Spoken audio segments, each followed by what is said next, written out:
L'auteur local, Don Poitier, qualifie le palais de justice du canton d'Argyle le fleuron de Tuscott. C'est sans aucun doute le bien patrimonial le plus important de Tuscott et d'une destination populaire touristique. Sa construction date de 1805. L'édifice a servi de palais de justice jusqu'en 1944 et a servi de prison jusqu'aux années 1920.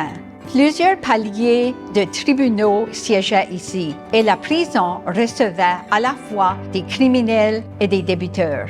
À cette époque, elle servait à toutes d'autres fonctions, telles que les services religieux, les élections pour les 3 paliers gouvernementaux, en passant par les événements communautaires comme les collectes de fonds à terre. Le premier étage, à l'arrière de l'édifice, abritait même le camion de pompiers du village pendant un certain temps. La cloche qui sonnait pour convoquer les villageois lors des incendies est maintenant exposée dans l'édifice. Cet édifice abritait les bureaux de la municipalité d'Argyle de 1945 à 1976, l'année de leur déménagement dans l'ancienne école tout près du palais de justice. Pendant quelques années, l'édifice est resté inoccupé et on craignait qu'il ne devienne délabré. Un groupe de citoyens préoccupés ont demandé à la municipalité l'autorisation de soumettre une enquête de financement pour restaurer le bâtiment. Heureusement, l'autorisation a été accordée et le financement nécessaire au projet a finalement été obtenu. Le bâtiment a été partiellement restauré et rouvert comme musée et site historique en 1982.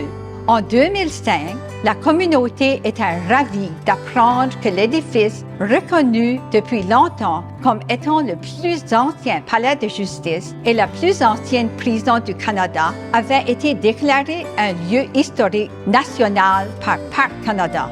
Peu après l'ouverture du musée, des archives ont été créées et sont devenues les premières archives municipales de la Nouvelle-Écosse. En 1989, la Société historique et généalogique de la municipalité d'Argyle a été constituée pour aider la municipalité à gérer le musée et les archives, formant ainsi un partenariat unique qui se porte encore bien aujourd'hui. L'une des initiatives les plus importantes de la Société est The Argus, la publication historique trimestrielle qui célèbre l'histoire d'Argyle et reflète le mélange unique des héritages des Acadiens, des Planters et des Loyalistes. Depuis plus de 35 ans, The Argus a été distribué à des centaines de membres à travers le Canada et les États-Unis, gardant ainsi leur lien avec Argyle bien vivant. Aujourd'hui, les archives sont hébergées à côté du palais de justice dans l'ancienne église adventiste du 7e jour,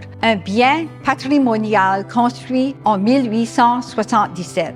Ce centre d'archives ultramodernes et de recherche réputé est ouvert toute l'année et abrite des documents municipaux et privés, ainsi que d'importantes ressources généalogiques et une impressionnante collection de photographies. Venez assister à une visite interprétative du palais de justice proposée de manière saisonnière dans les 2 langues officielles et regardez le passé prendre vie. Ne manquez pas de visiter les archives situées juste à côté et de nous poser des questions sur The Argus. Profitez du terrain, faites un pique-nique, visitez le charmant jardin de rhododendrons, de tout avec une vue imprenable sur la rivière Tuscott.